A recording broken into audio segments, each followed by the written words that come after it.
In 2026, America is learning that lesson the hard way. In just 2 years, from 2025 to 2026, more than 7,000 grocery and retail stores across the United States have closed. But the most disturbing number isn't how many stores disappeared, it's what happened next. Nearly 30 million Americans now live in food deserts, places where the nearest full service supermarket is 10 to 20 miles away. This is no longer a story about a lack of money. This is a story about a lack of choice. The grocery store used to symbolize stability. Prices might rise, brands might change, but the store itself was always there. Now, even that certainty is gone. In this video, we're going to examine 10 major American supermarket chains that are at risk of collapse or have already disappeared, revealing what has fundamentally changed in consumer behavior, trust, and America itself. Let's begin. There are brands that don't just sell products, they sell memories. For millions of older Americans, A&P wasn't just a supermarket. It was the smell of fresh bread in the morning, the sound of metal wheels rolling over brick floors, the quiet comfort of knowing that no matter how chaotic the outside world became, some things would always remain. And then A&P disappeared.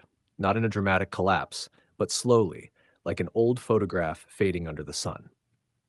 A&P existed for 156 years. At its peak, it operated more than 16,000 stores across the United States. Time magazine once called it the most important company in America in the 20th century. A business so massive, so embedded in daily life that people assumed it was too big to fail. But grocery stores don't run on legacy. They run on pennies. The average grocery profit margin is just 1 to 2%. Sell a basket of groceries for $100 and you keep at most $2 to cover rent, fuel, electricity, wages, and rising costs. Between 2010 and 2020, urban retail rents rose nearly 18%. Fuel costs spiked by up to 29% in some years. A&P couldn't raise prices to match those costs. If they charged even 7 to 10% more than competitors, customers immediately switched to Walmart, Costco, or Aldi, and they did. Not out of disloyalty, but survival. By 2015, the situation was clear. Over $2.3 billion in debt, suppliers demanding advance payments, shelves growing emptier, employees whispering behind the scenes. The stores no longer felt the same. When the final 296 A&P stores closed, the greatest loss wasn't on the balance sheet.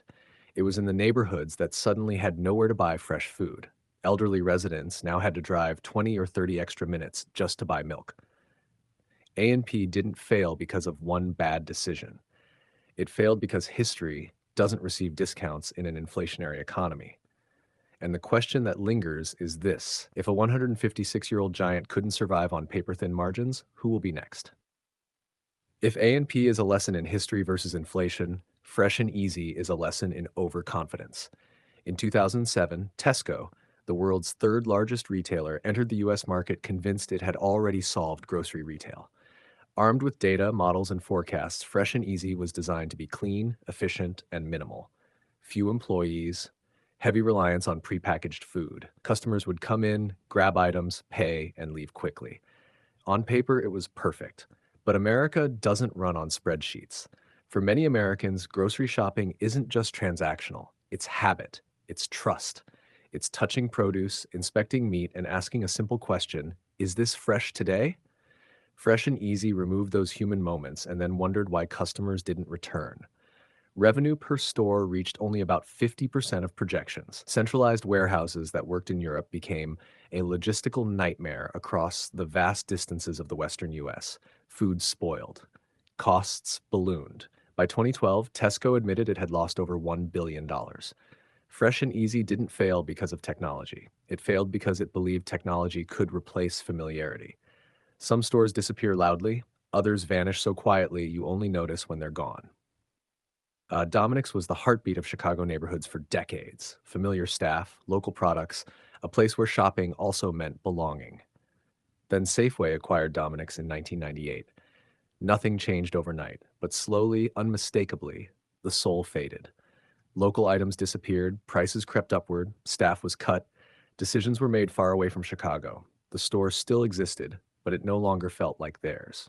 Customers didn't need financial reports to sense the shift. They just felt it. Over a decade, Dominic's lost 40% of its market share. By 2013, every store was closed. Nearly a century of history ended without ceremony. Dominic's proved a painful truth. Scale can buy efficiency, but not loyalty. Marsh didn't collapse because customers abandoned it. It collapsed because it was dismantled from the inside. For generations, Marsh was a cornerstone of small towns in Indiana and Ohio. Then private equity arrived, bringing efficiency plans, cost-cutting strategies, and financial engineering. Staff was reduced, familiar suppliers replaced, senior programs quietly eliminated. On paper, it made sense. In reality, the soul drained out. Older customers left first. Revenue fell. Debt exploded. By 2017, Marsh filed for Chapter 11 bankruptcy. Entire towns were left with nothing but gas stations selling canned food. Marsh didn't fail because customers walked away. It failed because decision makers never stood at a milk counter at 7 a.m. Some collapses are more chilling. In 2022, Family Dollar was forced to close 404 stores overnight after safety inspections found severe contamination in a distribution warehouse. No warning, no alternatives. In many towns, Family Dollar wasn't optional, it was essential. More closures followed, and suddenly, entire communities lost access to medicine, food, and daily necessities. This wasn't just a retail failure, it was a public health crisis. Ultra Foods collapsed for a different reason. It promised low prices forever. For years, families relied on Ultra Foods to survive. But inflation doesn't negotiate. Rising fuel costs, labor expenses, and supplier prices crushed already razor-thin margins. They raised prices and lost customers. They didn't raise prices and lost money. By 2017, Ultra Foods vanished quietly. They promised cheap. Inflation said no. Jitney Jungle didn't collapse slowly. It was crushed by debt from the moment it was acquired through a leveraged buyout. Outdated systems couldn't support new financial burdens. With margins of just 1–2%, there was no room for error. By 2000, it was gone. Pantry Pride didn't fail dramatically. It simply ran slower while the industry sprinted ahead. Outdated logistics, aging warehouses, rising debt, it couldn't keep pace. The lights went out quietly. Carter Foods was caught between giants, Walmart's scale, Meijer's supercenters. Carter didn't lose because it was bad. It lost because the middle ground vanished. For many towns, it was the last grocery store. Finally, Fairway Market, a New York institution. Wall Street saw opportunity. Expansion followed, debt piled up, then Amazon bought Whole Foods and the rules changed overnight. By the late 2010s, Fairway filed for bankruptcy, twice. New York didn't just lose stores, it lost a rhythm of life. 10 names, 10 different stories, one shared reality. America isn't just losing grocery stores, it's losing the familiar anchors of daily life. When they disappear, what's left isn't just empty buildings, but fractured communities. Which grocery store was once part of your life and is now gone? And how did its disappearance change your daily routine? Share your story in the comments.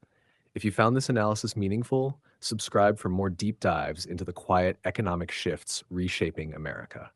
This video is analytical and educational, based on public data and market trends. It is not financial or investment advice. Thank you for listening until the very end. See you in the next video.